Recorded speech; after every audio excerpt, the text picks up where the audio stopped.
And that's the show. So it was good talking to you. We're going to sign off now, and no, we're here. So welcome to a Rogue Sunday, right? Yeah, Yeah, I don't even know what fucking day it is. A Rogue Sunday I'm tired. Not really.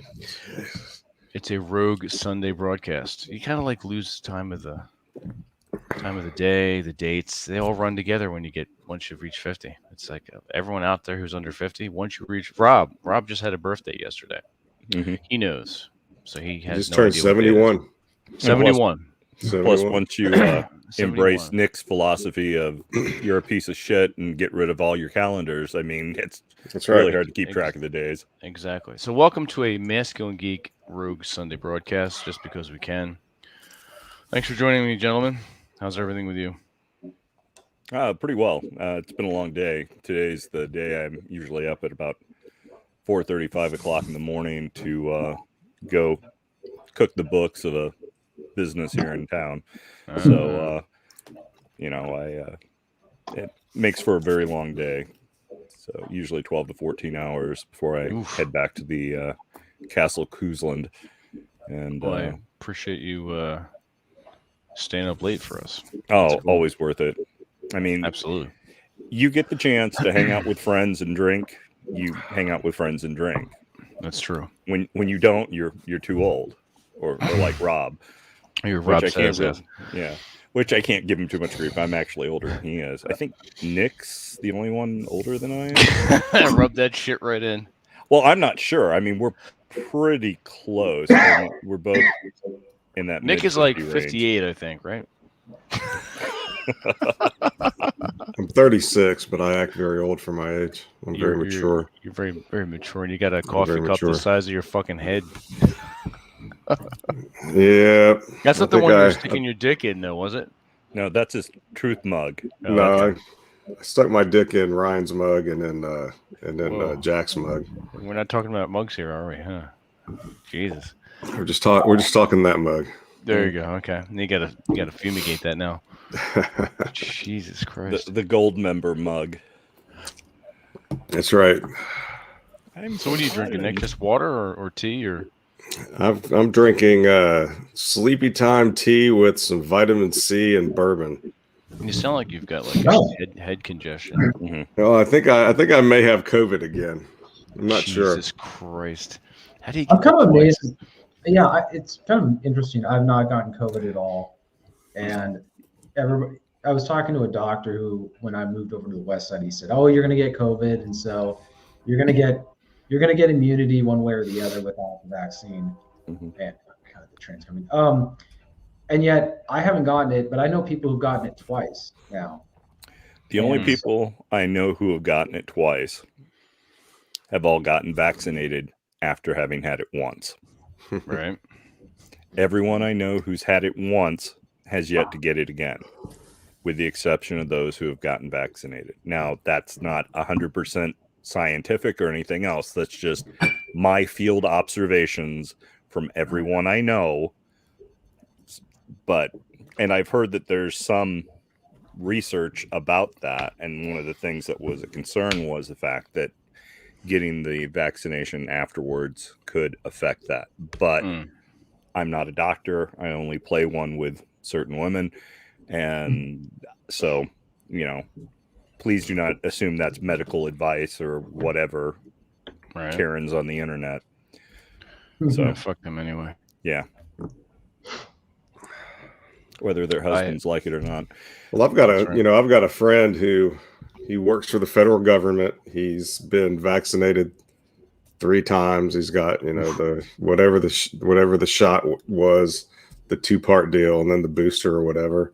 Oh, yeah. I don't know. I haven't gotten anything. And he and his wife and his kids, they went down to Panama for Thanksgiving. They came back. They were all fine. They went down to Florida, came back. Everything was fine. And then they go to Monroeville, Alabama for his in-laws' Christmas. Monroeville's a little town, South Alabama. Harper Lee, To Kill a Mockingbird, all that. Mm-hmm. Oh, yeah. And they all caught it. They all caught it. Is your friend Boo Radley? No, he's not Boo Radley. Isn't that Aaron's nickname? No, Fucking but Boo Radley. but so they He's got the- he went he's the there. attention span of him. They went there, and he and his wife both caught it in Monroeville, Mm-hmm. but Oh, neither shit. of his kids did. So I have a question for Nick. Is there anything you drink that you don't add bourbon to? No. just the blood of my enemies, man. Well, even that you may want to add it. I don't usually add bourbon to that. I'll usually drink water straight. So, Okay. but everything else. pretty Well, much if you just add gets a water little to bourbon, that's kind of a sin, isn't it? Well, it depends. Sometimes at night when I want to have a nightcap, but I'm kind of my throat's raw, or I've whatever. I'll mix it with some water, but most of the time I don't mix it. If it's the good stuff, I don't mix it. But Right. If it's the stuff out of Pappy's Still in the back swamps of Alabama 150 somewhere, proof. then if it's add a little from a water to still, I ease into that because I don't want to go blind yet. I find it interesting.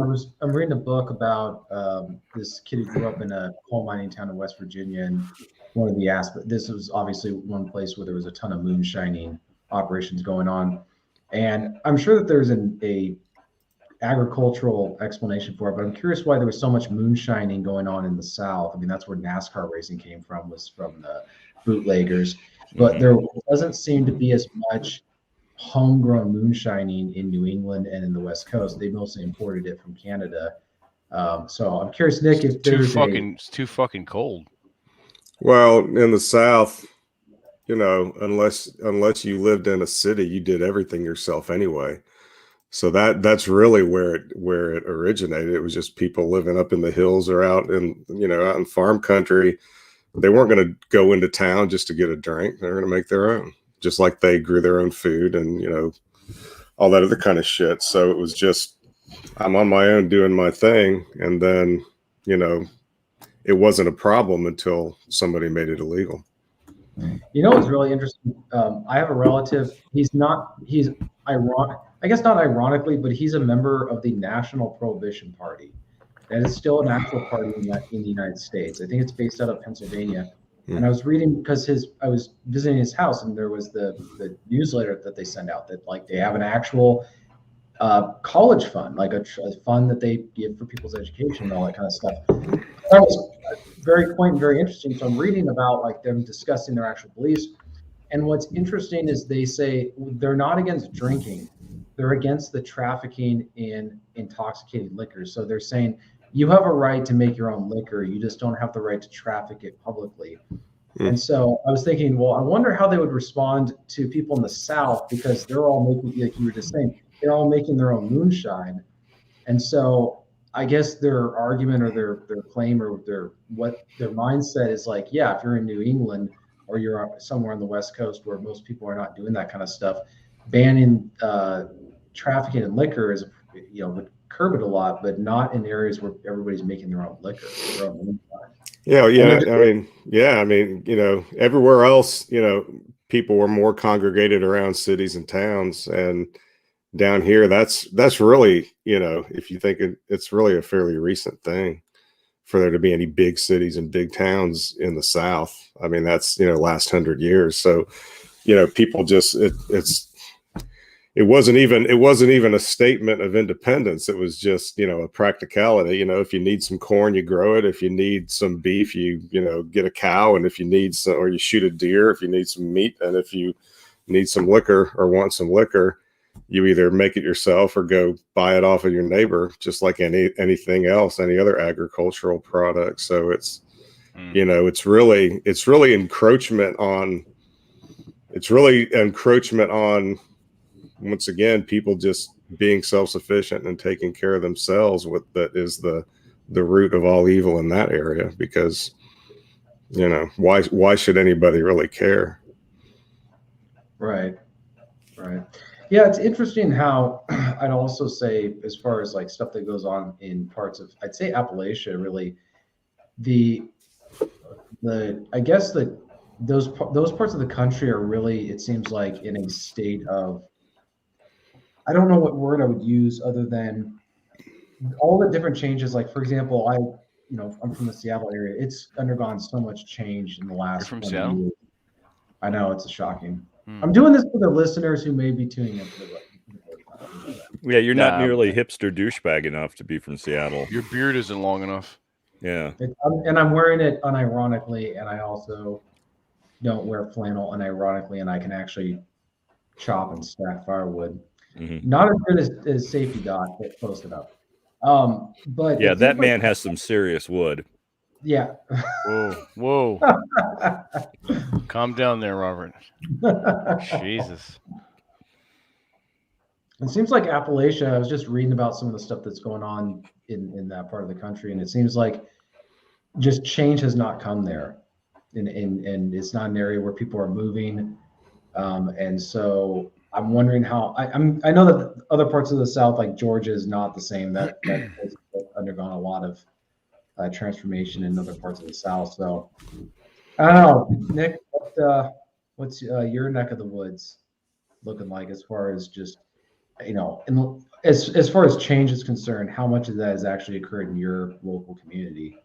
Well, we got the indoor plumbing, we got the electricity, and you don't use the black powder and the musket ball and the plunger anymore. We still use black powder. Still use outhouses. In Appalachia, place with the rod, Jessup. The difference is in Appalachia. There's if you've ever been there, there's nothing there. No. Except mainly defunct coal mines, and a lot of the people that live there, either died off or moved into town or wherever, moved somewhere else. And if you go and if you watch that TV series Justified, they do a pretty damn good job of capturing what it's like in Appalachia. I haven't seen a TV show or a movie that's done as good a job as I think they did with that. And so you can get a taste of it from there, but you really get a taste of it if you go there. But there are parts that are,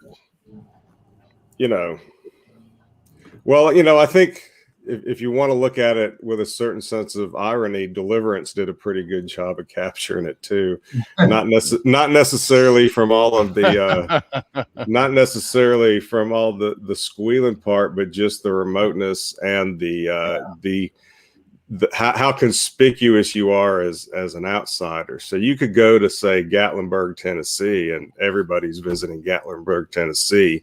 So that's not a big deal. But if you go far enough, north, and I've been up to the mountains in northern Tennessee, almost Kentucky, northeast Tennessee, and it's like if I'm not, I don't want to say anything bad about the people there.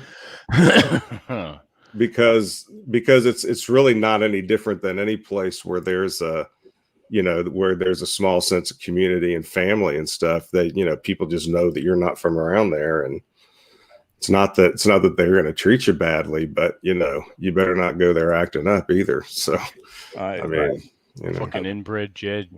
I was driving down to Atlanta, Georgia for a convention several years ago now, and stopped off at a Walmart in Chattanooga, Tennessee. I swear to God, the people in there, I had no idea. I know they were speaking English, but it is not a dialect of English with which I'm familiar. Hey, now. And of course, I start talking very loudly to my friends about this. So, it's like, oh, look at the friggin' Yankee over there. But Appalachian English. It was just funny. It was just like any other Walmart anywhere, but it was so apparent the change in dialect and the strength of the accent, because once you get to Atlanta, depending on where you go, the person may or may not have any kind of a Southern accent, because Atlanta is such like a northern city in the South. Yeah, because it's very cosmopolitan. There are lots of people that live and work in Atlanta that came from somewhere else in the United States because they're there working for a major airline or some other business that's in the city. So, you know, there's a big difference between born and raised and surrounding area and so forth. Yeah, Atlanta's pretty well ruined, but like if you get like the way folks are going to talk in Appalachia and people who talk in more traditional Southern dialects, they're actually speaking English that's closer to the King's English as it was spoken when at least the the Irish that were sent down to live in the South because the English didn't want them up north. There are a lot of speech patterns and stuff that's a lot closer to the King's English if you get into some of the deeper Southern dialects, because it hasn't changed as much over the years as it has in the bigger cities where you've got a melting pot of people, like you said, Robert, from all over the world. So, Thomas Sowell was talking about that. He was talking about the not only the language, but some of the cultural stuff that came over with the Irish and the Scottish when they were, in some ways, American Southerners are more like, the Irish or the Scottish 200 years ago than people in Scotland and Ireland now. So I saw that, and he has every right to say it. I have that does not bother me a bit. That's why I lifted my beer to the gentleman. So, I grew up in. I don't talk like anyone in my family, so I grew up in Huntsville, Kentucky, Alabama, which is way down south, but Huntsville, Alabama was also one of the major centers of military technology and space technology. So when I was growing up there, we had a lot of the guys on my street and the dudes that I hung out with and stuff in elementary school, they were from California and they were from, Washington, they were from all over. And, so they all went to school with me and everything else. So, and we, my family wasn't country anyway. So, it's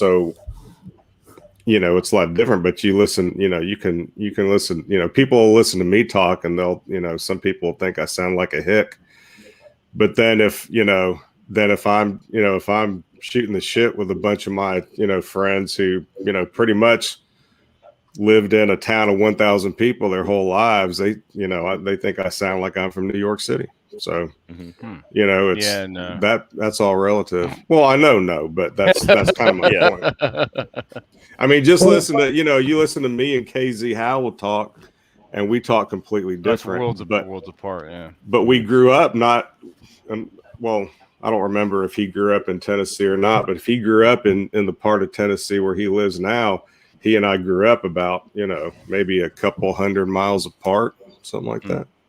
Yeah. But I was in Huntsville. It was interesting.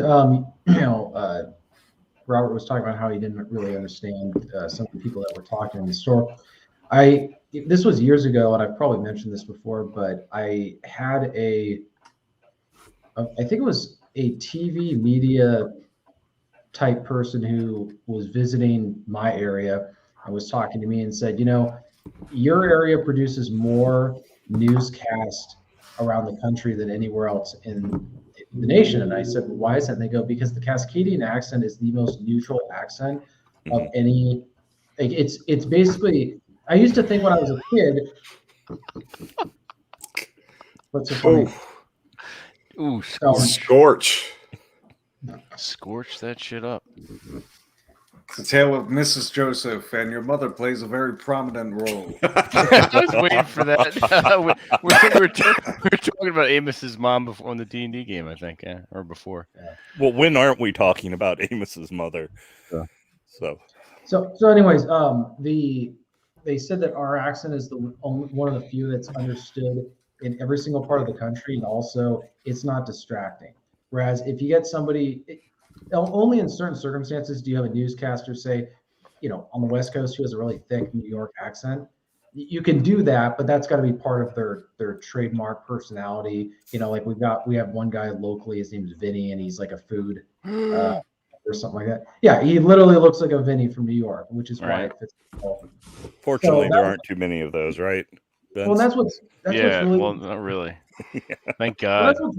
that's what's interesting about voice. I used to think growing up that we didn't have an accent, and people said from other parts of the world that I've met, they go, "Yeah, you've got an accent. You pronounce these things this way." But what this person was explaining was, you have an accent that's so neutral in how you pronounce words that everyone can understand you. Yeah. As opposed to if you're from certain parts of the country, and you're not going to have some guy from deep Appalachia get up and do a news broadcast or talk about the weather, because half his audience, depending on where he's at, if he's in Appalachia, great, people will understand him, but he's not going to be getting a job in Arizona reporting the weather.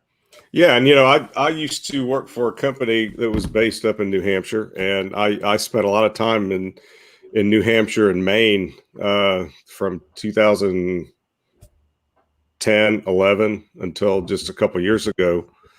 And I tell you, we go up to Maine and do shit and go to go eat lobster at a restaurant.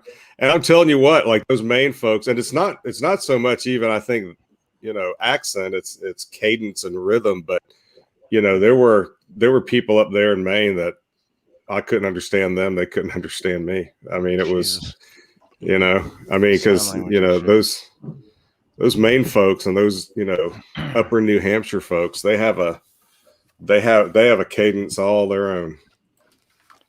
I worked in an office, an insurance office for a while in my, say, mid-20s.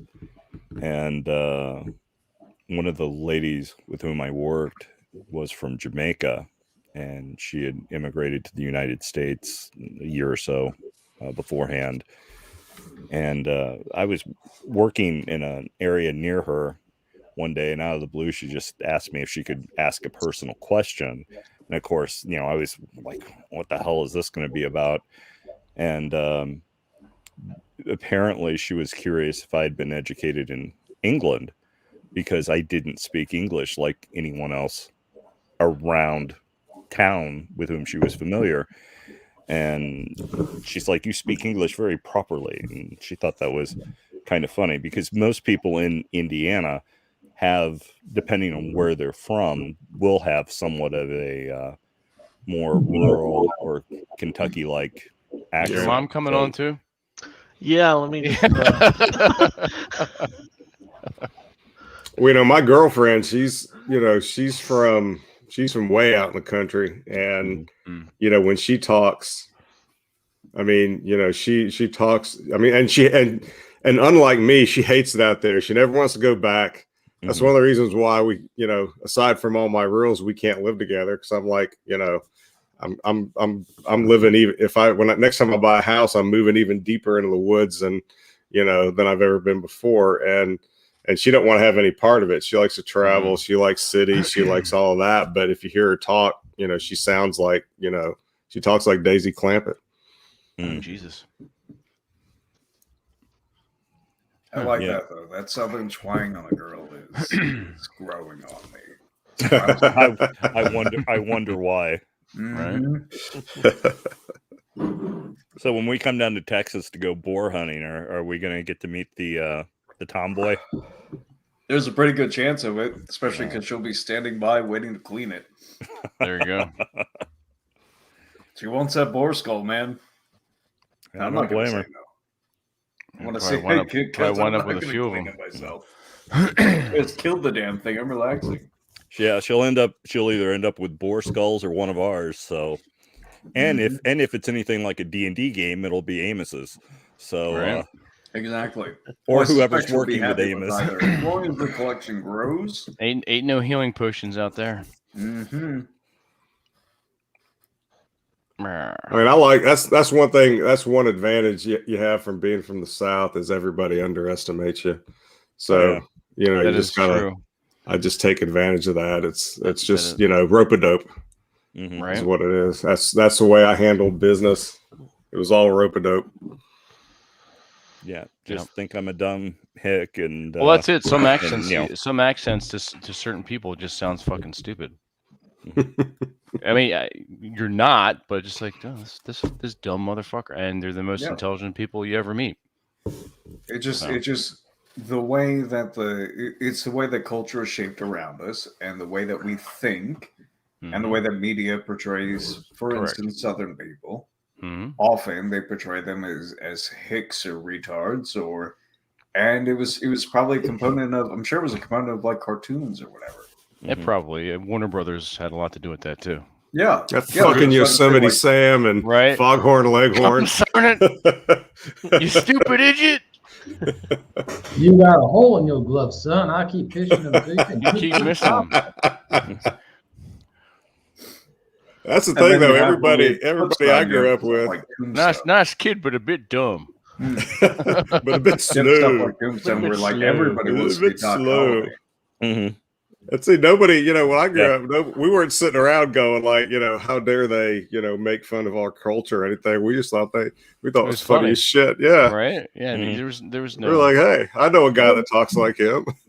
Right. That's what's funny is people can't seem to tell nowadays when someone's doing something out of, they're being funny or they're kind of they're not mocking. They're just being funny in a tongue-in-cheek way, but they're not doing it in a insulting, like look at these dumb hicks. It's like everybody that he's the Southern good old boy, right? Who just everybody knows a guy like him.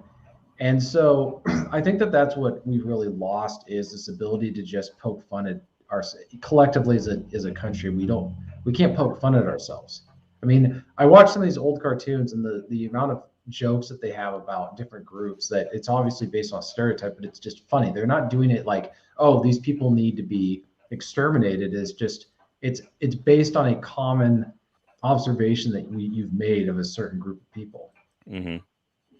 So that's true. Jeez. Yeah. TJ jumped right to extermination. I was like, damn. that didn't take long. Usually I'm not advocating for it. I'm just saying like I'm not saying we should do it. I'm just saying. But it's kind of it sounds like a good idea. I'm really comfortable with it. No, there's just a lack of nuance involved where people have this inability to tell the different, and part of it is online stuff and people they're becoming more and more autistic, but they can't tell when they're being teased. Well, that's it. There are fuckers out there that legitimately do not get. They're physically impossible. Like they don't get nuance. Yeah. No, subtlety and nuance it doesn't compute. Completely lost. It does not compute. It's just not going to happen. Right. Well, and the other thing, especially in like relationships with guys, generally speaking, if another guy likes you, he gives you shit, and you know the difference. Yeah, and you know the difference between I'm a part of the group, and so they're that's part of the ritual of being in the group, as opposed to no, we don't like you, we don't want you around, please go away, and of course, a lot of younger people think, oh, you're just being mean, and it's like, no, you don't understand. It's just how guys are. It's just there's no that's a sign of acceptance. So, and then of course there's how you guys treat Aaron, so which is at a whole other different level. So that's not even like the worst of it, like between guys. Yeah. So wait, is Aaron a real person? I thought he was just like some kind of CGI or something. Aaron's an AI. Yeah, he's an AI that's been pumping out content lately. Yeah, but he has. When you don't have a real job, you take your life in your own hands every time you fly Spirit Airlines. Seriously. They don't actually land the plane. They kick your ass out with your luggage over their destination point. I was driving north from Fort Myers after Christmas. Spent Christmas down there with my son, and I was driving on the interstate right by the airport, and sure as shit, I look up and there's a Spirit Airlines coming down It's Aaron low. I was like, that fucker's just going to land on the highway and pick up some more passengers and take off again, right off of I-75. Like a goddamn bus stop. It's gonna land in like a Dollar General parking lot. That's right. Land on the interstate, taxi to Dollar General, let people jump off to get a Coke. I keep thinking it's like the airlines in one of the In Like Flint movies with James Colburn, where it's like South American Air or Cubano Air or something that. Yeah. You know, there's the woman there with her 2 bamboo crates with chickens in them and stuff like that, and that's why we call it the Chicken Coop Express. Yeah. So that's what I think about. It's like that scene from. With Eddie Murphy, was it Golden Coming Child? to America? Oh yeah, Golden Child. Golden Child. When he's on the plane to fucking Tibet, he's like, he puts the headphones on, looks like stethoscope, and he's singing this fucking shit. But there's a woman that just passing He's trying by to hand with him chicken, that food or whatever. Food, yeah, it's like some meat on a stick or some shit. Yeah, now Tibet's located over by eastern Taiwan, right? Not Western Taiwan, where your family's from. Yeah, right. It's Eastern Taiwan, the mainland of Eastern Taiwan. No. Tibet's just its own country. Well, that's what the Tibetans keep saying. They'd like to think so, yeah. Yeah. Free Tibet. But that Winnie the Pooh character doesn't seem to agree with him. So, has anyone tried giving him some honey to see if he'd mellow out? South Park when they were doing a lot of and they're still doing a lot of content on COVID. Mm-hmm. They had it where one of the characters tried to sell weed in China, and then he gets thrown in jail and gets visited by Winnie the Pooh, and it's just just don't care. like at this point, I'm probably banned from China. So, well, where aren't you banned from? There, Amos. I mean, yeah. Jesus. Do people treat you differently because your name rhymes with anus? You know, or do they think you're from the Dukes of Hazzard, like Enos? Enos. Enos. Jesus Christ. I swear. Or Smokey and the Bandit, Big Enos and Little Enos. Yeah, I swear every person that makes the anus comment thinks they're the first one. Oh, fuck. That's funny. Look, man, it's late. It's past my bedtime. I've got COVID. Vince dragged me onto this show. What do you expect? Shut the fuck up. Drink your Shut the fuck up. Yeah. Shut the James, fuck. James, you want to give us shut the fuck up, please? Can we get one of those, please? Come on, man. Dropping the fucking does he ball. masturbate every 5 minutes? You can just push. That's why it's dark in there, and he's got his hair in a bun. He can't go 10 minutes without jerking it. He's got to like about choking chickens. He's got to work on those romance novels. That's right. Oh, he gets into those things and just gets carried away.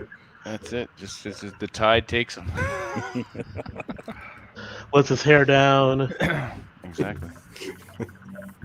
Drinks his cold brew. Indeed. You better be studying. You better be studying to be a ninja. No, Bacon. The Presidio's up there near San Francisco. It's across the bay, isn't it? Across the bay near the bridge. Why does it sound like someone has a roulette wheel? Well, that's TJ's fucking rig.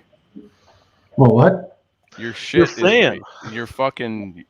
With the fan on your goddamn computer was rattling there for a minute. It sounded like a goddamn roulette wheel. I thought the Presidio. Okay, I was wrong. I thought the Presidio was in San Francisco. Yeah, it's Monte Carlo night at Masculine Geek, so that's why you're hearing the roulette We're playing wheels. craps. Yeah, we've even got the dice. So. There you go. Question: we were previously discussing moonshining and all that other stuff, and then you just mentioned Smoking the Bandits. So I watched the movie years ago, but I don't fully understand the context because it's from it's from such a long time ago. What was such a big deal about him delivering beer, and why was it illegal? Because Coors wasn't sold state lines east of the Mississippi. They didn't have refrigerated trucking, and they didn't pasteurize Coors, so it would spoil if it was so they just wouldn't sell it. They made it illegal to sell it east of the Mississippi. Yeah, interesting. Yeah, I was watching when I was a kid, and I understood like the concept of beer. But I'm like, he's taking beer from one location to another. How is that a problem? Yeah.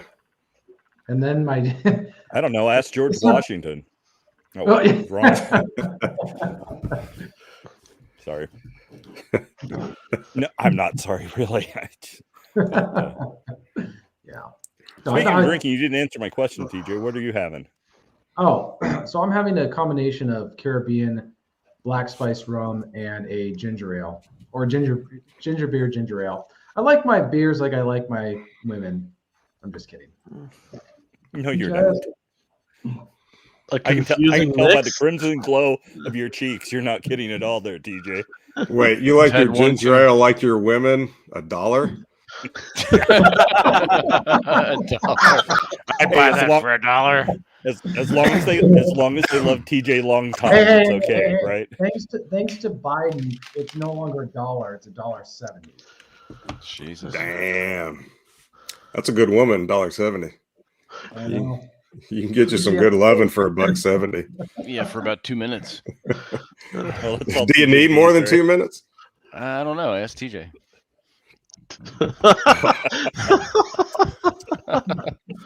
Winner, chicken dinner. That's right. Oh, okay. Funny story. So I was watching have you guys watched the TV show Yellowstone? No. I'm familiar with it, but I haven't watched it. I only watched one episode, but my relatives and I were watching I guess it's the prequel miniseries. It's called 1883, and it has Sam Elliott as this kind of aging old cowboy, and there's just random very famous actors who just pop in for like these cameos. Like Tom Hanks plays a Union general, and then there's this one scene where they go into the town to go after some bad guys, but they want to get the local sheriff involved. So they go in, and my relative says to me, "Guess who that is?" And I look, and the guy's got his head shaped where. But I look at it, and I immediately think of the guy from Tombstone, and it's Billy Bob Thornton. But instead of being seen, I go, "What, Johnny Tyler?" fucking Sling Blade. So I have a little like toddler relative, and I got her to say, "Johnny Tyler." You madcap. You madcap. Yeah. Where are you going with that shotgun? I'm sorry, Johnny. I forgot you were there. You may go now. Leave the shotgun. That's such a good movie. I could not believe that in Tombstone it was Billy Bob Thornton, because he lost a lot of weight after that film. Oh yeah. He was well, yeah. I mean, go watch him in Sling Blade. You'll hardly recognize him. Is he really fat? No, he's very, very. He does a really good character study. Yeah. When I basically mentally ill or He's mentally retarded. disabled, basically a retarded dude, but not in a literally retarded. Literally retarded, but not in a drooling, kind of rubbing shit in your hair kind of way, but he still has some social grace to him, just a little bit. He likes some French fries, French fried potatoes. French fried When potatoes. did being retard mean drooling and rubbing shit in your hair? See, go ask the retards that rub shit in their hair. I'm reminded. What do you want me to tell you? I'm sure there's a TikTok video for it. So you guys have seen Quantum Leap, right? Oh yeah, I have. Yeah. I'm remembering a clip, and I never like believed it was a real like clip from the show, but there's a scene where Scott Bakula's character he looks in the mirror and you know what I'm talking about. Closes. He's like looking around. He hears like what's going on, and he closes the door, and there's a mirror, and then it's just a Down syndrome kid. And he goes, "Am I retarded?" Like just yes. If you have to ask that question, you are. Just make sure you're not drooling and rubbing shit. And then he's in like close, and he sees himself, and it's just like, oh. Yeah, I think that character's name was Jimmy or something like that. But Yeah, I rather enjoyed Quantum Leap. There was some interesting stuff about that. I even wrote a sequel for it, but nothing ever came of it. So I was young. I never liked Quantum Leap, but I do like retarded people. So, well, they're fun. That's why we hang out with Clary. I do. I it's like everybody gets freaked out if somebody's, around them is retarded and starts talking funny. But I would rather talk to them than just about anybody else anyway. Right. When I was teaching high school, the two groups of kids that were actually the best behaved and the easiest to, control to get to work were the special ed kids and the AP advanced placement kids. All the normal kids in the middle were the ones I wanted to battle royale with. I mean, so, yeah, it reminds me of that meme where it shows the low IQ guy and the high IQ guy both agreeing on. Yeah, I've seen that same meme. thing. That's yeah. people in the middle who are retarded. The thing is, what's funny is this is the frustrating thing I have is where the people I agree with on a lot of, stuff that I consider to be pretty consequential as far as just life is concerned. They're a couple peanut bags short of a baseball game, if you know what I mean. A few sandwiches short of a picnic. Couple fries short of a Happy Meal. Yeah, something like. No, they got the bonus fry, but they're just like other things. They agree with me on certain things, but you talk about anything else that requires a higher IQ, and it's not like they don't pretend to understand. They're very honest. Like, dude, that's way beyond what I can understand. They're very honest about that. But that's one of the problems is then I go talk to people who understand that, but then you talk to them about other stuff and they sound even more retarded. And the worst part of it is they think they actually know something that they don't. So many times we could fit the word retard into this episode. This will be known as the retard episode. I remember working at McDonald's, and out of everyone, like all the coworkers I had, the one that they would hire to work a couple hours a day, Monday through Friday, all you would do is check the garbages, sweep the lobby, and then just interact with customers. He would actually be a positive influence on the day. The rest of this is McDonald's, so it's just it's chaos. So and the rest of the staff was just everyone had problems. Oh, this guy hates his life. This guy hates his life. This person hates their life. Oh, this guy is just having such a great time just working a couple hours a day. Right. What is this? I don't get $10,000 by Friday. What? That's a good point. Everybody else is like, man, fuck this shit. I'm working at McDonald's, and then they're just like, hey, man, I get to hand out cookies. He's happy to get the fuck out of the house. That's right. I get to actually do something with my fucking time. Yep. I saw Safety Doc was here. With one particularly who I think is slow, either slow or just ridiculously. No, I think they're just slow. I've not been so lucky with that coworker and being forced to depend on them in certain circumstances. No, that's not that lady's bag. No, do not give it to. No. Is it a person or do you have a puppy, James, that you're working with? Which is it? What's the difference? It's pretty much the same. Yeah, it's the same. They're getting paid the same. Yeah. Safety Doc is in the Midwest, isn't he? I believe so. Yeah. North Midwest. Yeah, up in Minnesota area. Shit, Minnesota, Michigan. He says, did he know we were talking about his wood? Is that why he's here? You were talking about his wood. No, I just said that he, had impressive wood. I'm just that would fall under talking about it, Robert. Yeah. Yeah. No. I just see him. He brought up 4-degree weather, and then I just checked our weather app. Yeah, 4 degrees. Yeah. Shit. 4 degrees. Safety Doc is a Russian spy who pretends he's from Wisconsin. Yeah. A moose and squirrel. Sometimes if you listen to him, 50s here, and it's going to stay around that for most of our 2 months of winter. Shut up. Apparently. when Doc does his 6, 7, 8 hour podcast with Sast, and you listen long enough, he'll get tired, and he'll slip into his Russian accent every now and then. Well, you must look at my wood. There you go. My wood. My wood is good. My wood. We drink the vodka here. My huge wood. That's right. There's something really, really wrong when it's single-digit temperatures, because the moment it gets that's like isn't it like a public winter. health? That's a public health emergency in some states. Like in Florida, if it got down to 4, they would airlift the populace out. Yeah, there is a continuous wind chill advisory for the last week, and all I do is just the t-shirt, and then I put on a thin little sweatshirt because I'm not outdoors necessarily. And what happens is it gets above 30 or even above 20, and all of a sudden you're like, oh, it's warm out. Your body is you're out and about, and you're like, man, it feels real nice. I could go for a walk in 22 degrees. I used to shovel snow in shorts and a light jacket, because you're doing so much work shoveling the snow. You don't need a lot of layers. I mean, unless it's negative 20 degrees or something crazy like that. Very quickly becomes like a furnace. Yeah.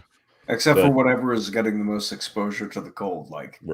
Earlier this week, I rode out to Plano on the motorcycle for the first time. I rode back at 3 a.m. You freeze your fucking ass off. Mm-hmm. Did you get your jacket and helmet and your gloves? Jacket, helmet, gloves, boots. Nice. Awesome. Well done. Good man. And they're all delightful. The one problem I had was on the way home was I stick 2 fingers out so that I can hold the. Oh yeah. Yeah. The front brake. You should know better, James. Keep myself pace with how hard I'm going on the throttle, and those 2 fingers were purple by the time I got back home. Mm-hmm. If it takes 3 fingers, you don't want her, buddy. Yeah. I went on my like a hot dog down the hallway. I went on my first motorcycle ride for the year today, and 3 days ago, my area was completely covered in snow. And then rain came, melted it all away. The roads got clear. They got up. And I saw a bunch of guys riding their bikes. I'm like, you know what? It's time to bust out the old Rebel and give it for a ride. So it was actually, if you bundle up, you're works. fine. I got down to 45, and I was a little worried about the wind factor. But it actually, if you just bundle up properly, drop it down to 20. Yeah. Once you bundle up, you don't have to worry about freezing out. My biggest concern has always been my hips getting tense because of the cold. You start shivering, because then you can't make the turns properly, or you just cause you to get hangups. But I didn't go too far because I just don't know what the rest of the roads on. I'm riding on US 2, and it's a pretty easy. I know those roads well enough because damn, they do not take care of some of the roads, and I don't want to be coming around a turn and seeing a pothole right in front of me, and I got some jackass tailgating me like I'm a football stadium. Mm-hmm. So, yeah, you'd posted a nice shot of the mountains with some snow on it earlier in the week. Yeah, that was last week. It was beautiful, and there was last week there was snow everywhere. I could barely get out of my own driveway onto the highway because of the amount of snow that was here. But the nice thing is my house is on a little bit of an elevated grade, so all the water drains away from my house, so I don't have to worry about any kind of flooding or just water buildup or something like that. Well, that's great because you've got that garage that kind of goes into your basement. I do, yeah. I got the garage there, and I'm gonna see how much I can upgrade it before I depart. But the Honda was great. Honda Rebels are great. I'm very glad. I'm gonna stick with that bike as long as it keeps running. I'm never gonna sell it. You don't even need a sump pump at that point, do you? Having the grade. I do have a sump pump actually, because of the design of my house. So that's actually why I'm putting my washer and dryer down in the basement. It's actually in an uninsulated sunroom right now, which is why the pipes froze. So I was actually just working on that today, where I redirected the water lines down so that I can hook them up to the washer, and then I'm going to just have the water from the washer drain into the sump pump and make it easier. But yeah, that's how it's done. It's an old 1930s house that has not really changed a whole lot. So, but the bike was fun. If people haven't bought a bike, they should go get one. Indeed.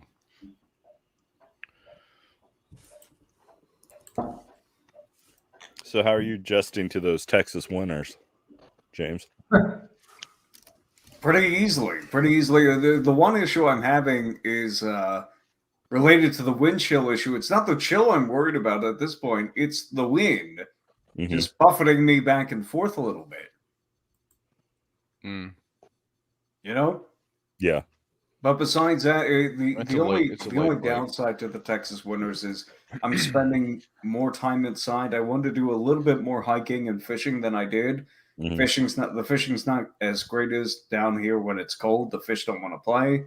We found that out after we went fishing at a dam after our camping trip, or brief, like one night camping trip. And I want to go fishing again, and I want to go hiking at Oak Point. I want to go hiking at Arbor Hills and stuff like that. We probably still will do that because there's beautiful sunsets in that area, but not as much outside stuff to do. Yeah, which is all right. I mean, there's plenty of inside stuff to do. Oh, definitely, with the right company in particular. But what do you think of those interstates there in that part of Texas, 30 stories up in the air, with those exits and on-ramps, the way they're organized? They're interesting. So they're like, especially when I was first driving, we'd be driving my roommate Jake's 4Runner, which was good because I was a little bit bigger than most of the other cars on the drive, so people would be a little more cautious around me, right? Which is good. And it's one of the reasons why I'm not driving the motorcycle on those at all. If I can help it, I will take every side road. Like Plano on Highway 75 is like a 20-minute drive or less on that motorcycle, especially if I start speeding. 30-minute drive if I just take Hillcrest, which runs directly parallel to it. I'm going to take Hillcrest every time, because I'm just not risking it the way people actively risk sideswiping one another by switching lanes constantly. Never using turn signals. It's so disappointing and annoying and stuff like that. It's just the way that it works. But I was happy with like how often congestion seems to relieve itself based on having so many off ramps and so many of these basically parallel roads to go to the same place. Like there's no. In New Jersey, we would take 73. For instance, I would take 73 to go either from church or school to home. But there was no parallel route to do that with. Any alternative route would cross the Highway 73. Right. But it would be this very winding road, which I could still make in roughly the same time, provided I was speeding and stuff like that. But it was a little bit annoying, and especially if there was any congestion whatsoever. Was going to completely taking 73 was just like a death sentence. Right. But here there's so many parallel roads and stuff like that where I could use them as an active traffic outlet. It's like, all right, well, I just get to go 35 or 45 for the majority of the drive from here to Plano, and it's like, all right, well, turn left in 9 miles. I could work with that. Yeah. I could work with that. Whereabouts are you in Texas, James? I'm in Dallas, specifically the northeast of Dallas. Okay, yeah, I lived in Plano back in 2011? Yeah. Oh, shit. For a little bit. It was back when I was doing ministry. I lived in Plano for 6 months. Man, Plano's beautiful. I love it. I'm more familiar with it than the local area in Dallas, though I'm hoping to change that. So to answer Safety Doc's question, yes, it was in that area that is now being completely shut down as far as travel is concerned. So. Jesus. 3 feet of snow, whatever. Well, no, it's not so much the amount; it's how quickly it fell. And How quick did it fall? I don't know, but they've shut down the mountain passes for days. Like nothing's getting in or out. Mm. Yeah, they actually have mountains out there, not just little hills. Yeah, when we say mountains, we mean actual mountains, not just like that anthill that you ran over, on the way to wherever. I still remember going out to Oregon and driving through the mountains in the snow. And yeah, all my other friends that came out there, we were there for a wedding, and they all looked at me like, so you're going to drive because you're the guy that knows how to drive in the snow. And yeah, we were fine. We drove from Medford to Klamath Falls. I don't know if anyone knows that general area. Yeah, it was about an hour of just driving through the mountains, and we were driving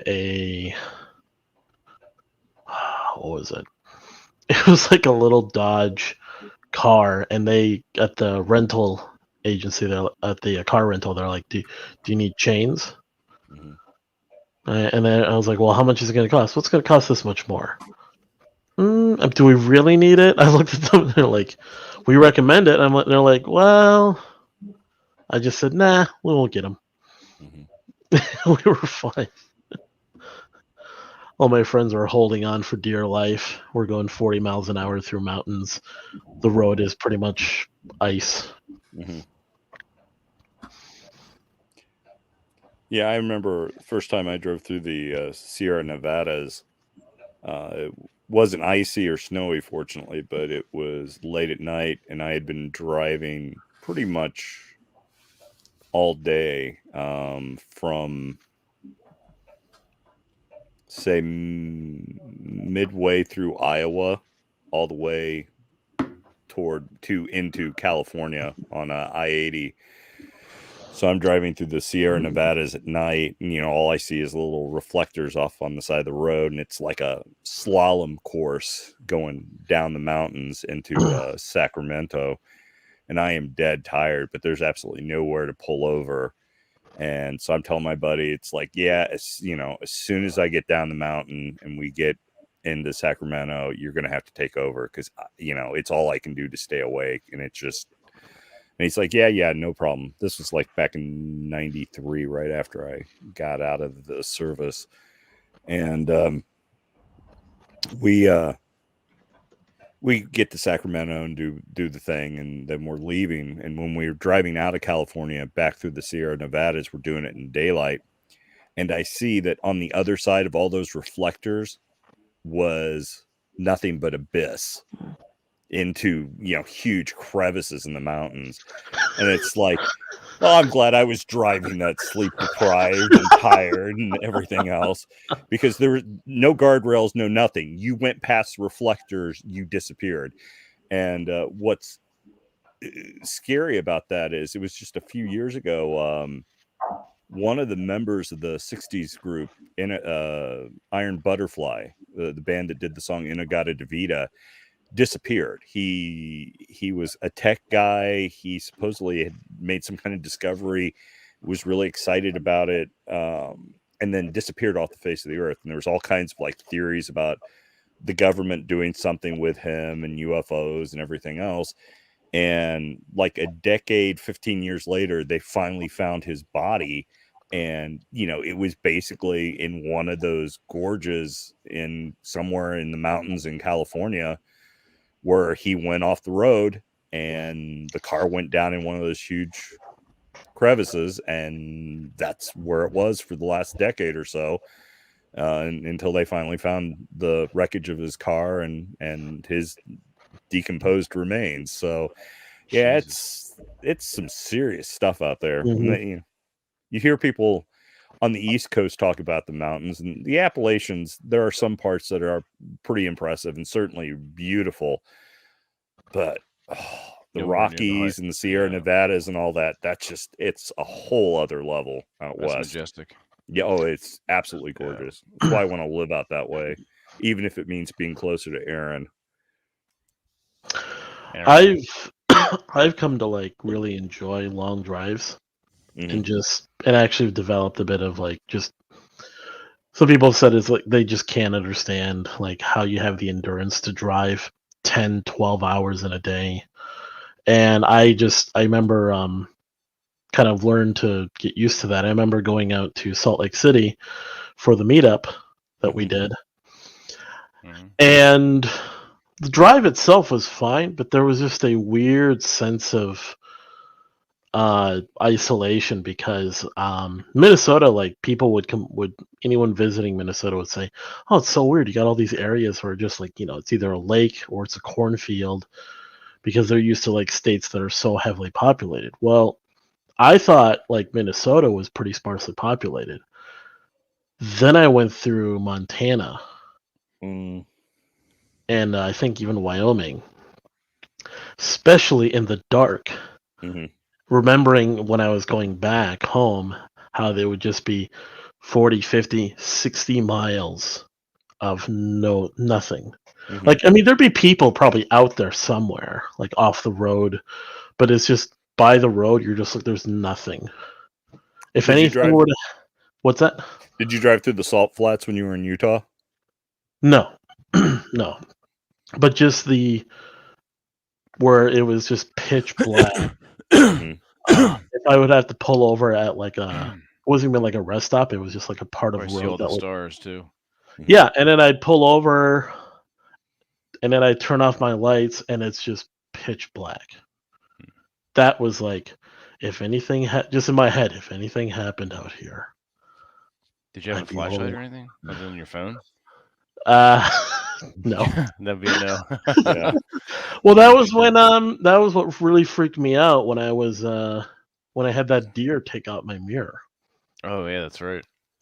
And I'm just like, I'm not pulling over. I'm going home. Get home. It was just a weird like. It's kind of like when you're a kid, you turn off a light and you like kind of dart out of a dark room. I was like, this is all of that. I am getting straight home. Don't worry about anything. Right. Yeah. AJ's absolutely right about that. Seeing it in the daylight, it's like, yeah, there's no room for being, uncautious. It's something else. But yeah, if you're ever back in Utah, you got to check out the salt flats because it is like being on an alien planet. It is really interesting. See, Bacon, the thing was there was literally hundreds of miles, no signal. Or well, I should say cell signal, but no data. Like I didn't download anything and I could only listen to so much. Like if I wanted to get anything else or look up anything else, I couldn't. Data was completely not available. Yeah. Speaking of those, when is the next gathering, Vince? What all do we have coming up? We're gonna go to Gettysburg again. Maybe I haven't actually decided yet. There's some other stuff going on that will require focus and attention on. That TJ and I are working on. It's the gaming convention, which will take place in probably thinking July. August is like a big convention month, and I don't want to run. I don't want to compete. I don't want to compete with Gen Con or Necronomicon here on the East Coast. So I think July would be safe for that. Anything before that, I'm not sure. I'll keep you all posted. If anything does come to light or I think of it and make it happen, I'll probably decide within the next couple of weeks. Okay. So it would be cool to do another meetup, like a location that's sort of central to everybody. Iowa. Right. Out in the Pump Handle, Iowa. Kansas. Kansas. Well, Kansas was fun. I enjoyed Kansas. Some good places to eat in Kansas. There were. Especially if you like TJ and I enjoyed meeting everybody out in Kansas. Mm-hmm. Yeah, you guys gamed out in Kansas. Absolutely. Yes, we did. We gamed. We met up with Quintus Curtius, with Conk, with who I would really like to meet, by the way. Dude, it's like he's the Incredible Hulk. It's like this. Who? When Conk. Oh yeah. When you see him, when he sort of hunches a little bit, he always has the camera pointing down, so he looks like he's average height. No, this is a fucking grizzly bear. Yeah, yeah. Holy fuck. Yeah, I remember he fills the whole little rectangle in the Zoom calls. It's it's like just head, shoulders, and part of a chest. You can't tell. But we met up with him and we went over to the memorials and we went to he took us to this like hole in the wall, really well-known barbecue place. Yeah, that's what's so fascinating that I liked about, or I just was interested in the Midwest, is that barbecue is not that big of a deal on the West Coast. It's just you barbecue and it's not anything big. But Kansas City is like the heart or the origin of a barbecue style, and they are very big on that. So this is what I liked about traveling to different parts of the country, is just meeting and seeing how people are, and realizing that your areas, what your area prioritizes isn't necessarily what is a big deal to everybody else. In my area, beers, locally grown hops, IPA, all that stuff is wines.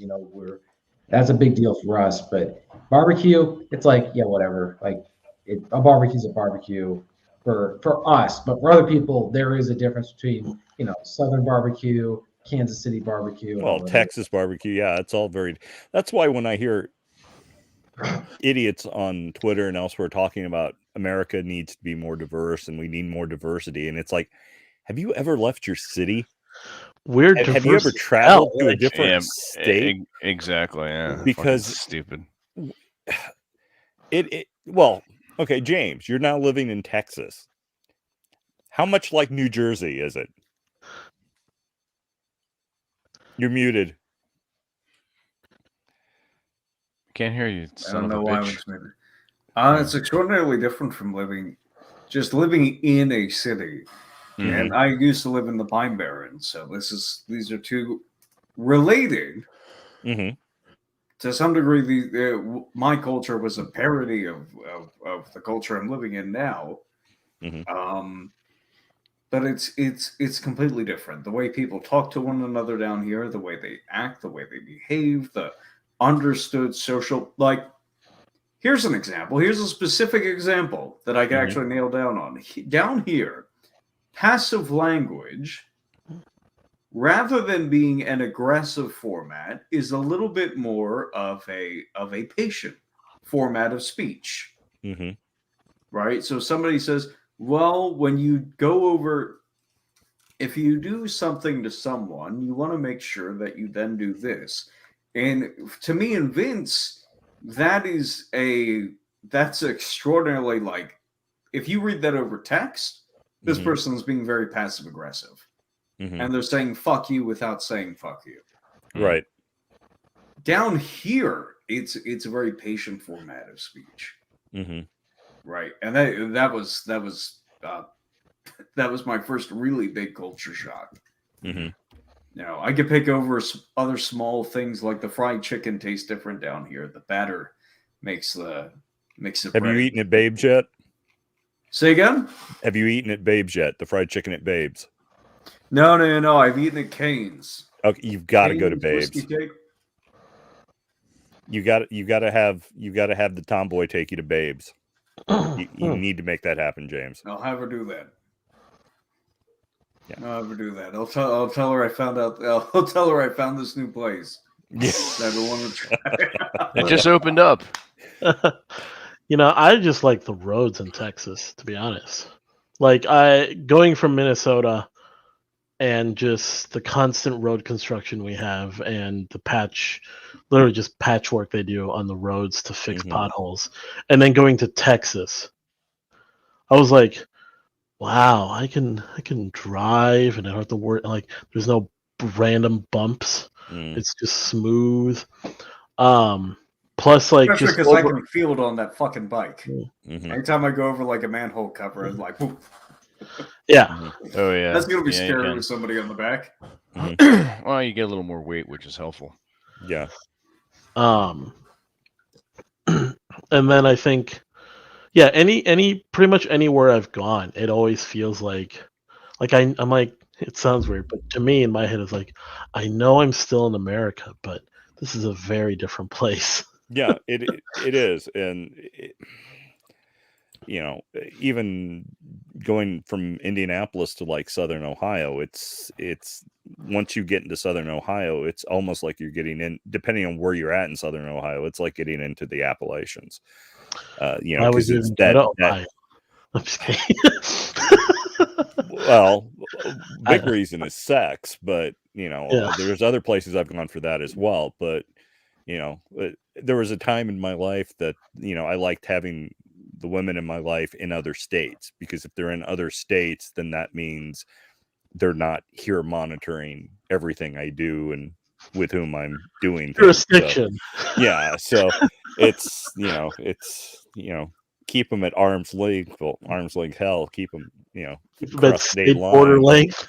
Yeah. So but no, yeah, so it is amazing how different places are and how diverse we are as a nation. So when people talk about us not being diverse enough, it's like, it's night and day, and there are good things and bad things from it. I mean, I'm sure there are probably some like Italian restaurants and some other places like that Vince could take me to that will put to shame any of the places I've ever eaten in my life, Yeah. and it's just, and that's the great thing about it. So, I'm sure there's some pretty magical places out west too, in TJ's neck of the woods, if you can avoid all the hipster douchebags. As long as you have your vaccine passport, sure. Yeah, as long as you have your papers, please. That you can be here. Yeah. You must have proper documentation. Indeed. All right, gentlemen. So No, go ahead, TG. You had something you wanted to wrap up with? Go ahead. No. What the fuck? You were going to say something. Go ahead, say it. Somebody was asking if I lived in the area where you needed to wear your mask on indoors, and I was going to say no. Oh, okay. Not yet. Gotcha. All right, cool. All right, everyone. It's been an hour and almost 15 minutes. This has been a nice run for a Sunday Rogue broadcast. It is now 12:17 a.m. Eastern time. And I got to get up early, so calling it. Let's do a little housekeeping as usual. Robert, where can everyone find you? Robert Kuzland on YouTube, Twitter, Instagram, and with the Masculine Geek. Exactly. TJ. You can go to tjmartinell.com. Fantastic. Amos. You can find me on Twitter at Amos Joe. And on Masculine Geek D&D games. I guess. Where he's either dying or killing other parties. Or running around with doing dumb shit away from the rest of the splitting the party. You do not split the party. Jesus. And last but not least, Mr. James. You can find me on Buy Me a Coffee. This is a new link for you. Buy Me a Coffee /Ash of Creativity. Just released a lesson there on threshold focused game design. It's very fun. It has a lot of it is critical thinking couched in game design.